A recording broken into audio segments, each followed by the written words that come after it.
अस्सलाम वालेकुम एवरीवन। आज हमारा टॉपिक ऑफ डिस्कशन है that is the characteristics of computer. तो सबसे पहले हम सबसे पहले कैरेक्टरिस्टिक की तरफ आ जाते हैं, दैट इज़ ऑटोमेटिक। जो कंप्यूटर्स होते हैं वो सारे के सारे टास्क जो हैं वो ऑटोमेटिकली परफॉर्म करते हैं। आपने सिर्फ इंस्ट्रक्शंस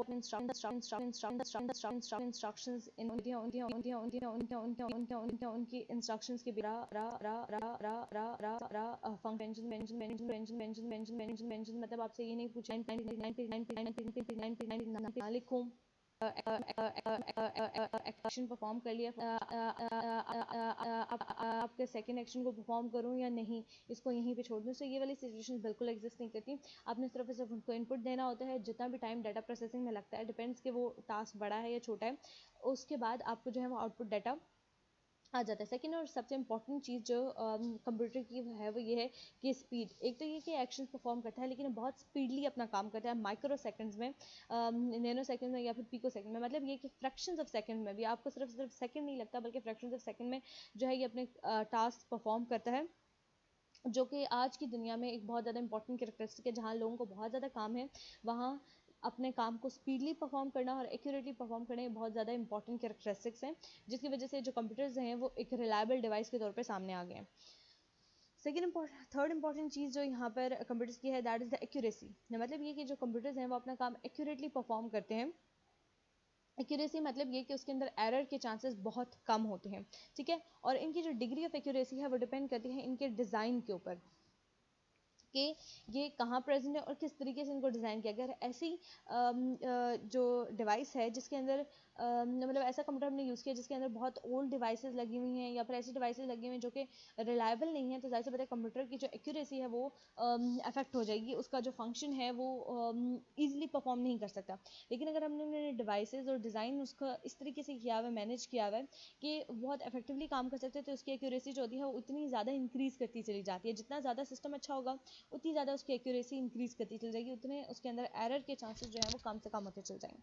नाउ कंप्यूटर को डिस्कस करते हैं हमारे पास एक टर्म आ जाती है दैट इज़ गीगो, जिसे गार्बेज इन गार्बेज आउट भी कहा जाता है। ये वाली कैरेक्टरिस्टिक ये होती है कि दैट आप कंप्यूटर को एक गलत इनपुट दो, that is known as a garbage in, ठीक है। तो जाहिर सी बात है उसके बेसिस पे कंप्यूटर आपको गार्बेज आउट वाली सिचुएशन से ही आशना करेगा। मतलब ये कि आपको जो आउटपुट या रिजल्ट्स मिलेंगे वो भी जाहिर सी बात है इसी तरीके के आउटपुट्स होंगे जो कि रिलायबल नहीं होंगे। सो इस सिचुएशन को गार्बेज इन गार्बेज आउट कहा जाता है ना। एक और important characteristic that is the diligence. मतलब ये कि जो कंप्यूटर है वो जब आप उसको एक टास्क परफॉर्म करने के लिए देते हो और बहुत बड़ा टास्क होता है तो वो नखरे नहीं करता, और ना ही वो लैक ऑफ कंसंट्रेशन का शिकार या मोनोटोनी का शिकार या फिर जो है वो टायर्डनेस का शिकार होता है। बल्कि क्या होता है कि दैट वो अपने टास्क को घंटों परफॉर्म कर सकता है अनलेस एंड अनटिल उसको पावर सप्लाई मिलती रहे, या जो भी उसके रिक्वायर्ड इनपुट्स हैं वो उसको मिलते रहे, तो वो अपना काम जो है वो एक्यूरेटली परफॉर्म करता चल जाता है, स्पीडली परफॉर्म करता चल जाता है। और फिर जो है without generating any kind of error, चूँकि ह्यूमन बींग्स की तरह ये किसी मैनुअल फंक्शनिंग का शिकार नहीं होता और ना ही जो है वो टायर्डनेस या फिर बॉर्डम का शिकार होता है। तो ये अपना काम या फिर अपने जो टास्क है उसे डिलीजेंटली परफॉर्म कर सकता है, ठीक है। इट डजंट ग्रम्बल, मतलब ये कि बहाने नहीं करता कि अभी मुझसे नहीं होगा थोड़ी देर बाद करवा लेना, such type of situation. Now एक और इम्पोर्टेंट कैरेक्टरिस्टिक कंप्यूटर्स का है वो ये है कि ये वर्सेटाइल है। मतलब ये कि कंप्यूटर्स के को यूज़ करके आप लार्ज नंबर ऑफ टास्क को परफॉर्म कर सकते हैं और वो टास्क जो हैं वो डिफरेंट हो सकते हैं। ऐसा नहीं है कि वो सारे के सारे टास्क एक चीज़ से ही रिलेटेड हो। जैसे सपोज आपने एक फाइल इंस्टॉल की है अपने कंप्यूटर के अंदर या आपने उसको जो है वो डाउनलोड किया, तो आप उस फाइल को एडिट करो, उसको कॉपी करो, उसको पेस्ट करो, ये सारे के सारे टास्क जो हैं वो इसी एक फाइल से रिलेटेड। लेकिन अगर आप जो है वो मूवीज़ भी देख सकते हो, मतलब डिफरेंट एक ऐसे फंक्शंस परफॉर्म कर सको जिनका एक दूसरे से कोई लिंक नहीं बन रहा, तो ये वर्सेटाइल कैरेक्टरिस्टिक में आ जाता है, ठीक है। तो कंप्यूटर इस तरीके से बहुत सारे ऐसे finite series of logical steps के अंदर जो है वो उन टास्क को परफॉर्म कर सकता है जो कि एक दूसरे से मुख्तलिफ है। मतलब ये कि अगर इनफाइनाइट स्टेप्स है, मतलब ये कि पता ही नहीं है लाता स्टेप्स से, जाहिर सी बात है आपने कंप्यूटर को ऐसे इंस्ट्रक्शंस नहीं दी हुई या इसके अंदर ऐसी प्रोग्रामिंग या सॉफ्टवेयर इंस्टॉल नहीं है जो कि इनफाइनाइट स्टेप्स को परफॉर्म कर सकें, ठीक है। सो फाइनाइट स्टेप्स होते हैं, लॉजिकल स्टेप्स होते हैं जिनके अंदर कंप्यूटर जो है वो अपने टास्क परफॉर्म करते हैं और different type of task perform कर सकते हैं।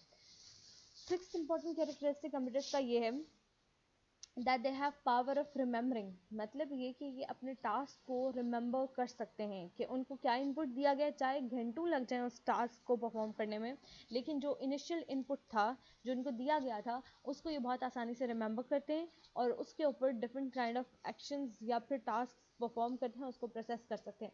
एक और इम्पॉर्टेंट चीज़ ये कि जिस तरह ह्यूमन बींग्स को, एक सपोज आपके पेपर्स आ रहे हैं, आपने पहले जो है वो बिल्कुल मंथ के स्टार्ट में आपने वो चैप्टर याद किया था, आपने उसको जो है फिर जब आपके टेस्ट हुए तब आपने उसको रिवाइज किया, लेकिन जब आपके पेपर्स आ रहे हैं फिर आपको उसको बार बार रिवाइज करना पड़ा इनपुट देना पड़ा। जबकि कंप्यूटर के साथ ये सिचुएशन नहीं होती, आपको उनको बार बार इनपुट देने की जरूरत नहीं होती। वो सिर्फ अपना जो आपने उनको टास्क दिया हुआ है उसके ऊपर जो आपने पहले से इंस्ट्रक्शंस फीड किए हुए हैं, जो इनपुट दिया हुआ है in the form of instructions, उन इंस्ट्रक्शंस को लेता है और जो अब आप इनपुट उसको देंगे उस पर वो टास्क परफॉर्म कर देगा। सपोज आप उसको कुछ ढूंढने के लिए देते हो तो वो सारा का सारा जो है वो इनपुट जो आपने पहले से दिया हुआ था उनके बेस पे वो टास्क को परफॉर्म कर सकता है। नो IQ मतलब ये कंप्यूटर के अंदर जो है, अगर आपने कंप्यूटर को इंस्टॉल रखा हुआ है, ठीक है, डिवाइस रखी हुई है, लेकिन अगर आपने उसके ऊपर कोई सॉफ्टवेयर जो है उसके अंदर इंस्टॉल नहीं किया तो आपका जो कंप्यूटर है वो कोई भी प्रोग्रामिंग नहीं कर सकेगा, कोई भी एक्शन वगैरह परफॉर्म नहीं कर सकेगा, because it doesn't have the IQ। Suppose आपने एक प्रिंटर जो है वो अटैच कर दिया विद द कंप्यूटर, लेकिन अगर जब तक आप उस प्रिंटर के ड्राइवर्स, स्पेसिफिक ड्राइवर्स जो कि उस स्पेसिफिक प्रिंटर से रिलेटेड है वो इंस्टॉल नहीं करते हो आपके कंप्यूटर में, तो कंप्यूटर को जो है वो इतनी समझ बूझ नहीं है कि उसने उस प्रिंटर को कैसे इस्तेमाल करना है, कैसे नहीं करना, कौन कौन से बटन से कौन कौन सा एक्शन परफॉर्म होगा उन प्रिंटर्स का। तो ये सारी की सारी चीज़ें इसी में आ जाती हैं कि कंप्यूटर जो है उसके अंदर कोई अपना IQ नहीं है, आपको पहले उसके अंदर वो प्रोग्राम्स वगैरह इंस्टॉल करने पड़ेंगे। एथ और last important characteristics that is not least, वो ये है कि जो कंप्यूटर्स हैं वो they are devoid of emotion, they have no feelings. वो आपको सपोज डिलीट करने लगा तो आपको ये नहीं कहेंगे कि हो सकता है तुम्हें 1 महीने बाद इसकी ज़रूरत पड़ जाए या जो है तुम्हें फ्यूचर में इसकी ज़रूरत पड़ जाएगी। वो जो है वो बड़े बूढ़ों की तरह आपको बैठ के नसीहतें करने नहीं बैठ जाता, बल्कि वो जो आप उसको एक्शन परफॉर्म करने देते हो वो एक्शन परफॉर्म करता है और उसको कंप्लीशन के बाद आपको एक डायलॉग बॉक्स अपीयर हो जाता है that your action has been completed. और ये इसके इंपॉर्टेंट कैरेक्टरिस्टिक्स हैं। Thank you for watching. लेकिन अगर आप कुछ और कैरेक्टरिस्टिक्स को डिस्कस करना चाहते हो रिगार्डिंग द कंप्यूटर तो let me know in the comment section. तब तक के लिए अल्लाह हाफ़िज़।